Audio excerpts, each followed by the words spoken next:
हरे कृष्णा। अक्षय तृतीया 3.5 मुहूर्त सा एक मुहूर्त है अक्षय तृतीया। बहुत ही पवित्र है और इस दिन जो भी कार्य करते हैं उसका कभी क्षय नहीं होता है, उसकी आयु हमेशा चिरंजीवी रहती है। इसलिए जानने का प्रयास करेंगे अक्षय तृतीया में ऐसा क्या हुआ है, ऐसे अलग अलग क्या घटना हुई है और सबसे ज़रूरी है हमारे व्यवहारिक जीवन में उसका क्या महत्व है। अक्षय तृतीया का सबसे बड़ा महत्व है कि इसी दिन से ब्रह्मा ने सृष्टि की निर्मित चालू की। इसी दिन में त्रेता युग का आरंभ हुआ। इसी दिन में नर नारायण ऋषि जो है नारायण भगवान, उनका जन्म हुआ है। और बद्रिका आश्रम में, इसलिए बद्रिका आश्रम में आज के दिन ही कपोल द्वार खुला जाता है और इसी दिन में ही अन्नपूर्णा देवी उनका जन्म दिया हुआ है।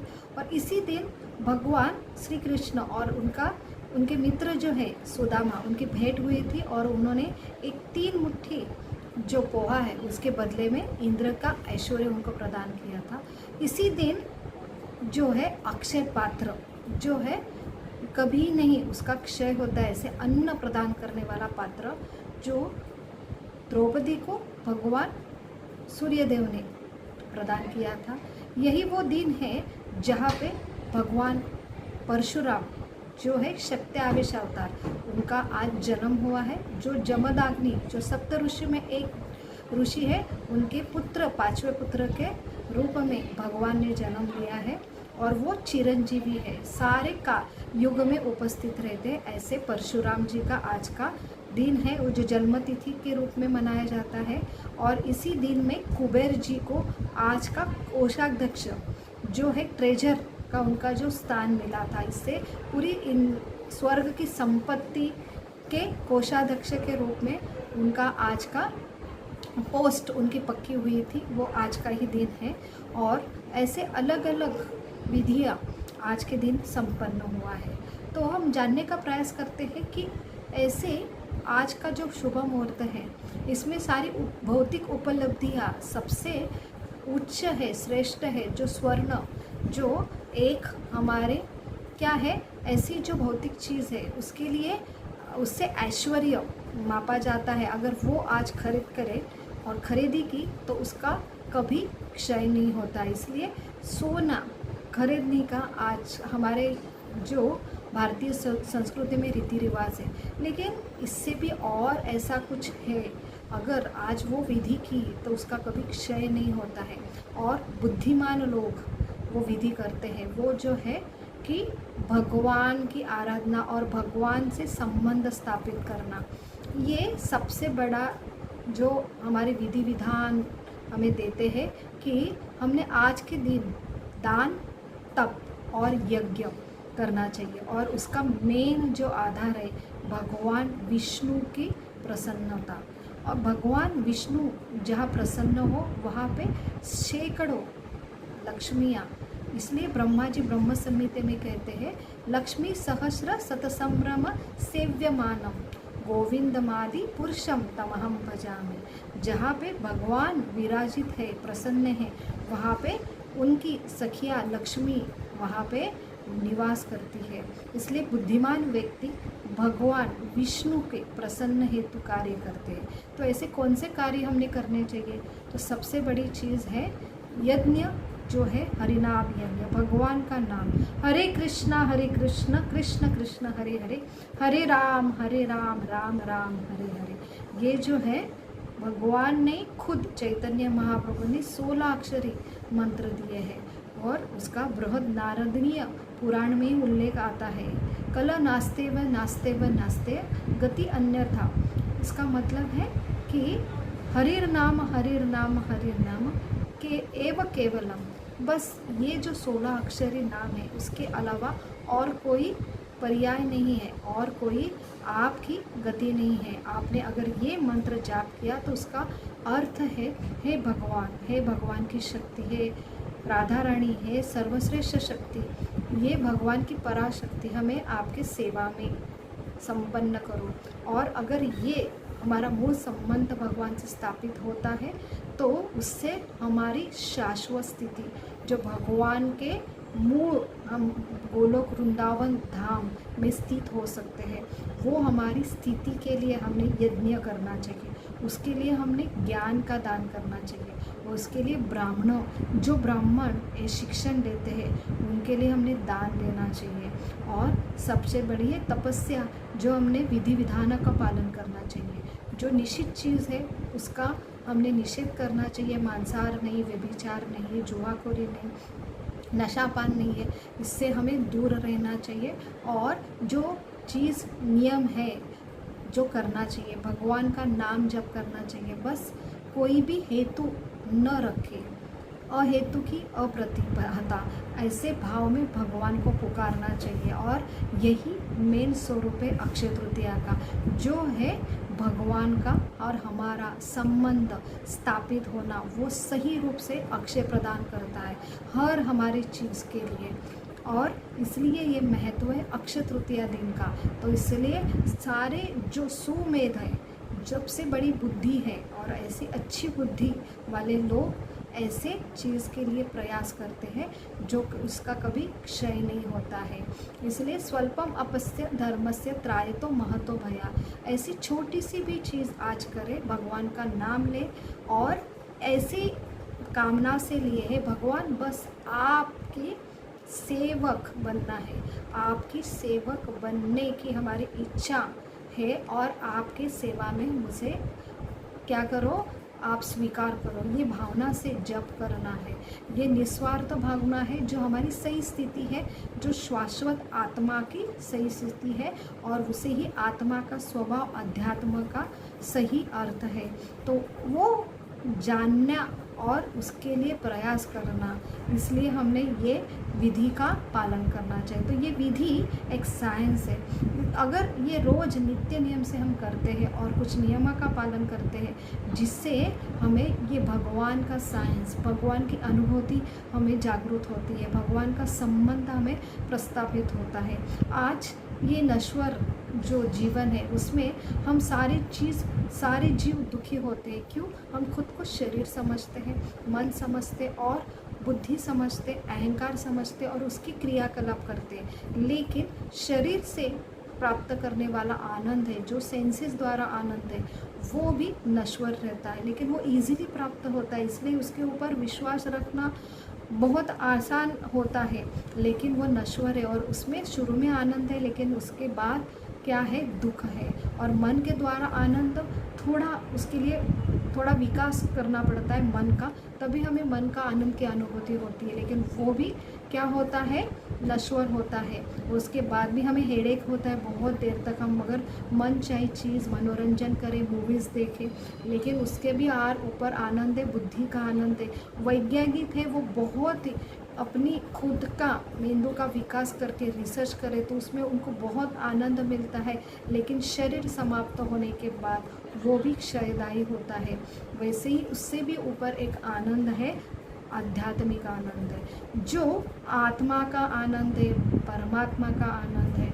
और भगवान से संबंध स्थापित करना, सही रूप से संबंध जोड़ना, जो भगवान हमारे स्वामी है, उनकी हमने अहेतु की अप्रतिहता ऐसी सेवा करना, यही आत्मा का सही आनंद है। अगर ये हम करें और जाने तो हमें एक अलग आनंद की अनुभूति होगी, और ऐसा आनंद जो अक्षय रहेगा, जो कभी हमसे कोई छीनेगा नहीं। बाहर की कितनी भी शारीरिक, मानसिक और वातावरण दैवी प्रोक की स्थिति बदले, दुखदायी हो, फिर भी हम ऐसे आनंदमय स्थिति में स्थित हो, विचलित न हो। यही आज का संदेश हमें ये तिथि देती है कि हमें अक्षय, जो सही अक्षय है, उसकी लिए हमारी रुचि तैयार करनी चाहिए, उसके लिए हमने लालायित होना चाहिए और उसमें हम स्थित होना चाहिए। वही सही रूप है अक्षय तृतीया का। तो हम कैसे इसके लिए लालायित बने? जब हम ऐसी चीज़ जो बार बार करें, जो भगवान का नाम है, भले शुरू में उसकी टेस्ट हमें ना मिले, जो इंद्रिय द्वारा गुलाब जामुन रसगुल्ला का टेस्ट मिलता है, लेकिन हरि नाम का टेस्ट हमें मिलता नहीं, क्योंकि अनर्थ रूपी आवरण हमारे हृदय में है, इसलिए हमें वो टेस्ट अगर मिलता नहीं, इसका मतलब उसका अस्तित्व है ऐसा नहीं है। शास्त्र हमें यही एक बीमारी का स्वरूप देते हैं। जितना आवरण हमारे ऊपर रहेंगे स्व भोग करने का, भगवान को छोड़ने का, उतने अनर्थ के आवरण हमारे ऊपर बसे रहेंगे और ऐसे अनर्थ से भगवान का जो मेन मधुरता है, स्वाद है, हमें उसका अनुभव नहीं आएगा। तो ये बीमारी का लक्षण है और इसलिए इसके लिए इलाज के रूप में हमें एक दवाई के रूप में भगवान नाम में अवतरित लेते हैं, वही हमारा इलाज है। अगर हम ये नित्य रूप से जैसे दवाई लेते वैसे भगवान का नाम ले, और जैसे डॉक्टर हमें परहेज देते हैं, जैसे कुछ निश्चित चीज़ ना करें, मांसाहार नहीं करें, व्यभिचार नहीं करें, नशा पानी नहीं करें, और जुआखोरी ना करें, सत्य बोले, असत्य ना बोले, ऐसे कुछ नियम का पालन करते हैं, तो ये धीरे धीरे ये बीमारी हमारे से क्या होते, हम बीमारी से मुक्त होते हैं और तभी हमें भगवान का नाम की रुचि मिलती है। और जितना रुचि मिलती उतने हम और लालायित होते, उतने हमारी अनर्थ निवृत्ति होती है और हमारा और भगवान का संबंध स्थापित होता है। तो जो अक्षय तृतीया की स्टोरी आती है, जिसमें आती है मेन स्टोरी परशुराम भगवान का अवतार, और ऐसे शक्त्यावेश अवतार भगवान अलग अलग अवतार में आते हैं। भगवान 5 रूप में हमारे भौतिक जगत में आते हैं। तो वो है 5वां जो अवतार है, भगवान हमेशा अपने मूल रूप में, अपने धाम में, गोलोक वृंदावन में रहते हैं। वो उनका अवतारी स्वरूप है, वहाँ से भगवान कभी नहीं बाहर आते हैं। वहाँ पे वो नित्य संगी है, जो गोपियाँ है, ग्वाल बाल है, ऐसे नित्य संग में हमेशा रममाण होते हैं। और दूसरा स्वरूप है भगवान का वैकुंठ धाम, जहाँ भगवान राजा के रूप में रहते हैं। और तीसरा है अवतार, जब जहाँ यहाँ पे भौतिक जगत में जब धर्म की ग्लानि होती है, जब हम अपना खुद का स्वभाव भूल के खुद एंजॉय करते, उससे हम क्या होते हैं, ये भौतिक जगत में अटक जाते हैं और बुरे कर्म करते हैं। और जब अधर्म की स्थापना होती है, दुष्ट तैयार होते हैं, ऐसे दुष्टों का नाश करने के लिए, धर्म की स्थापना करने के लिए और भक्तों को बचाने के लिए भगवान यहाँ अवतरित लेते हैं। वो अलग अलग अवतार हैं। चौथा है मूर्ति रूप में भगवान रहते हैं। जो अवतार है भगवान वहाँ पे सेवियर रूप में रहते हैं, जिससे हम संबंध अपना स्थापित करें और भगवान का साइंस विकास करें। और 5वां रूप है परमात्मा रूप में, हृदय में भगवान वास करते हैं। लेकिन ये परमात्मा सिर्फ साक्षी रूप में, सिर्फ हमारी इच्छा जान के हमसे आदान प्रदान करते हैं और उसी प्रकार हमें सृष्टि में अलग अलग शरीर प्रदान करते हैं। तो ये 5 भगवान के अलग अलग रूप है। और उसमें है अवतार, भगवान जो परशुराम अवतार है। अवतारों में भी भगवान अलग अलग अवतार लेते हैं, जो है गुण अवतार, जो ब्रह्मा विष्णु महेश है, अलग अलग गुण के द्वारा अवतारित होते हैं। पुरुष अवतार जो कानोदैक्षिक विष्णु है, क्षीरोदैक्षिक विष्णु है, गर्भोदैक्षिक विष्णु है। और शक्त्यावेश अवतार जो भगवान विशेष शक्ति एक जीव को प्रदान करते हैं, उसमें से परशुराम है। और चतुष्कुमार है, नारद मुनि भक्ति अवतार है। वैसे परशुराम ये विशेष शक्त्यावेश अवतार है। जब दुष्ट प्रवृत्ति बढ़ जाती है, ऐसे दुष्टों को नाश करने के लिए भगवान परशुराम के रूप में अवतारित होते हैं। और एक अवतार रहता है लीला अवतार, जो भगवान का मत्स्य अवतार, कूर्मा अवतार, भगवान नरसिंह अवतार, वामन अवतार, बलराम कृष्ण के रूप में, और भगवान बुद्ध और कल्कि अवतार में आते, वो है लीला अवतार। तो और आता है एक युग अवतार, भगवान अलग अलग युग में आते, सत्य युग में आते हैं भगवान ध्यान के रूप द्वारा, भगवान यज्ञ के रूप में आते हैं त्रेता युग में, अर्च विग्रह की सेवा के रूप में आते हैं द्वापर युग में, और भगवान आते हैं युग अवतार नाम रूप में द्वारा, तो वो है एक युग अवतार। तो ऐसे अलग अलग अवतार भगवान आते हैं ये जीव को आनंद प्रदान करने के लिए। अपना जो सबसे बड़ा दुख का कारण है कि हम भगवान को भूलें, अपना जो मेन स्वभाव है उसका विस्मरण हुआ है, वो स्मरण और अपना मूल स्वभाव स्थित हो और फिर से हम अपने सच्चिदानंद स्वरूप को प्राप्त करें। ऐसे ये हमारा फिर से आनंद देने के लिए भगवान यहाँ पे अवतरित होते हैं, और वो है भगवान का अवतरण।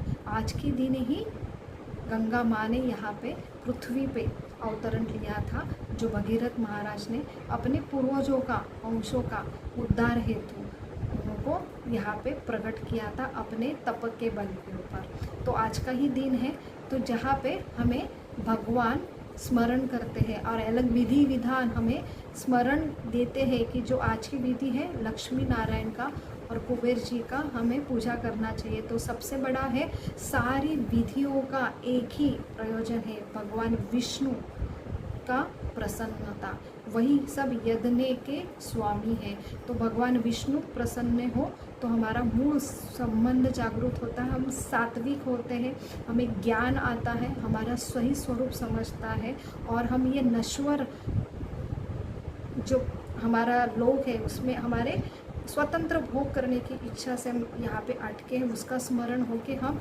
उसके लिए प्रयास करते हैं। भगवान का मेन जो सेवा है उसके लिए हम लालायित होते हैं, वो पुकारते हैं, वो हमारी पुनः जागृति होती है, और वही सारे विधि विधान का प्रयोजन है। इसलिए ये अक्षय तृतीया का आज का महत्व है, और अक्षय तृतीया के दिन, आज के दिन हमने यज्ञ, दान और तप करना चाहिए। यज्ञ है भगवान का नाम, हरे कृष्णा कृष्ण कृष्ण हरे हरे, हरे राम राम राम हरे हरे। ये 16 अक्षरी नाम जिससे हम भगवान को अपना पूर्ण जो मेन हमारा स्थान है उसके लिए पुकारते हैं, और हम भगवान से नाता संबंध प्रस्थापित करते हैं, और उसके लिए हम दान देते हैं, ब्राह्मणों को दान देते हैं, ज्ञान देते हैं, और उसके लिए हम तप भी करते हैं, कुछ विधि विधानों का पालन करते हैं। तो ऐसे है हमारा मेन विधि यज्ञ, दान और तप, उससे हमारा मेन मकसद रहता है भगवान विष्णु की प्रसन्नता। यही है